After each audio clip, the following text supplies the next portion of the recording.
Hello everyone, Radhe Radhe. कैसे हैं आप सब फ्रेंड्स। आज इस वीडियो में हम आपके साथ शेयर करने वाले हैं निर्जला एकादशी की संपूर्ण पूजन सामग्री।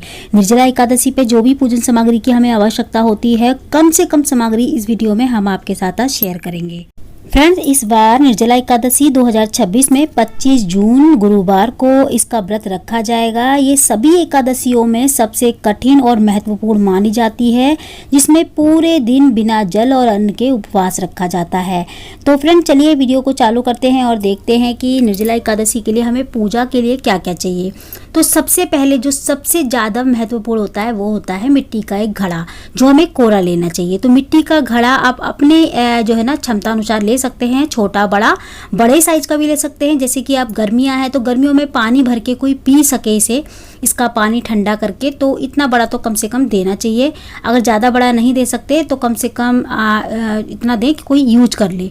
तो एक हमें मिट्टी का कोरा घड़ा चाहिए। इसके अलावा हमको ना फल चाहिए, जो भी ऋतु फल होते हैं, जैसे कि खरबूजा, खीरे, आम, आप इस तरीके के फल ले सकते हैं।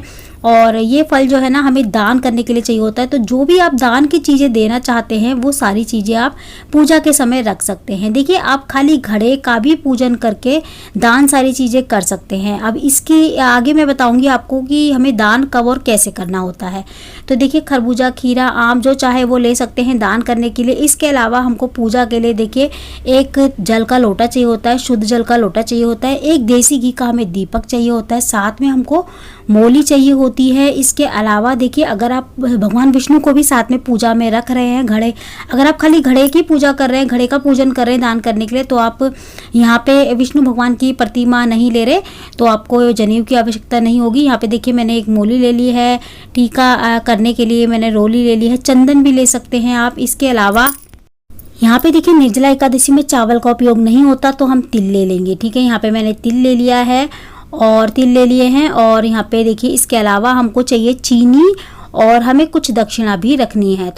तो देखिए, जो भी हम पूजन में चीज़ें रखेंगे ना उसी अनुसार रखेंगे जितनी हम दान कर सके। तो आप 1.25 किलो भी रख सकते हैं, 125 ग्राम भी रख सकते हैं, कटोरी भर के भी रख सकते हैं। जितना आपको दान देना है उस हिसाब से आप उतनी दक्षिणा उतनी सामान रख लें। जैसे चीनी मैंने यहाँ 1 कटोरी भर के रखी है, आप 1.25 किलो भी रख सकते हैं, 125 ग्राम भी रख सकते हैं।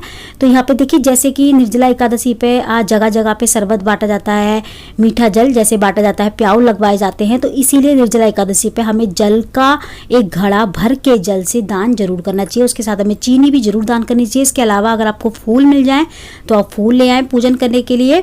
तो आप यहाँ पे गेंदे के फूल लेके आ सकते हैं, लाल गुलाब के फूल लेके आ सकते हैं। तो यहाँ पे फूल अगर आपको मिले तो आप जरूर लेके आए, नहीं मिलते तो कोई बात नहीं, आप बिना फूलों के भी पूजन कर सकते हैं। तो देखिए, ये जो सामग्री है ना मैं कम से कम आपको दिखा रही हूँ। मैंने कुछ भी इसमें ऐसा ज़्यादा नहीं दिखाया है जो आपको ना मिले या आप ना ले सके। तो ये इसमें से देखिए कुछ सामग्री तो हमें घर में ही मिल जाती है, जैसे रोली, मोली, और जैसे हमें देसी घी तो हम पूजन में यूज करते हैं। तिल भी हमें लगभग घर में मिल ही जाते हैं, बस हमें चीनी और हमारे घर में होती ही है। और इसके अलावा हमें फल लाने हैं, घड़ा लाना है, बस निर्जला एकादशी पे ये सामान लाना है। और ये सारी सामग्री हमें निर्जला एकादशी पे चाहिए होती है। अगर आप भगवान विष्णु के साथ चौकी लगा के विधिवत पूजा करना चाहते हैं तो हमें साथ में विष्णु भगवान की प्रतिमा चाहिए। विष्णु भगवान के साथ साथ हमें गणेश जी भी चाहिए, छोटी सी गणेश जी की भी प्रतिमा चाहिए पूजन करने के लिए। तो ये सारी सामग्री हमें निर्जला एकादशी पे पूजा के लिए चाहिए होती है। फ्रेंड्स, ये जो व्रत है ना निर्जला एकादशी का, ये साल भर की जितनी भी एकादशियाँ आती हैं उनमें सबसे बड़ी एकादशी मानी जाती है। इस दिन पूरा दिन सुबह से लेके अगले दिन तक निर्जल रह के हमें व्रत करना होता है और अगले दिन इसका पारण होता है। तो अगर आप निर्जला व्रत नहीं रख सकते या पूरा दिन निर्जल नहीं रह सकते, बिना पानी पिए नहीं रह सकते, क्योंकि गर्मी बहुत है और आजकल जो है ना शरीर इतना साथ नहीं दे पाता कि हम पूरा दिन व्रत कर सकें। अगर आप फिर भी चाहते हैं कि हमें निर्जला व्रत रखना है कम से कम उतनी देर तक के जितनी देर तक हम पूजा ना कर सके पूजा करें, तो देखिए आप ऐसा कर सकते हैं कि जैसे पूजा करते हैं, जब तक आप पूजा ना करें तब तक बिल्कुल आपको निर्जल रहना है। पानी वगैरह नहीं लेना है, कुछ खाना पीना तो दूर की बात, पानी भी नहीं लेना है। आप पूजा कर लें, उसके बाद शाम तक अगर आप रह सकते हैं तो शाम तक रहें, आप पूजा कर लें। पूजा करने के बाद ये घड़ा दान कर दें, या फिर आप सुबह 11 बजे तक पूजा वगैरह कर लें। उसके बाद आप घड़ा वगैरह जो भी आपको दान में चीज़ें देनी है वो दान करिए आएँ।